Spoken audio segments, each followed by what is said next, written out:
Գծապատկերները օգտագործվում են արժեթղթերի գների դինամիկան վերլուծելու համար,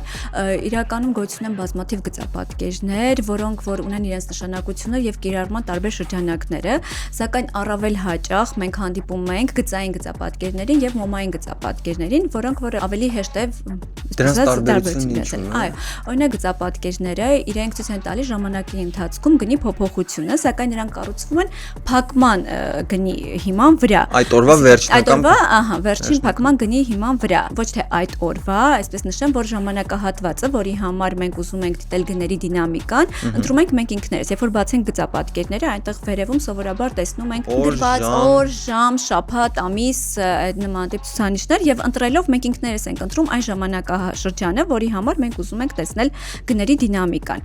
Եվ գծային գծապատկերը ինքը արդեն ընտրված ժամանակաշրջանի համար ցույց է տալիս փակման գների դինամիկան։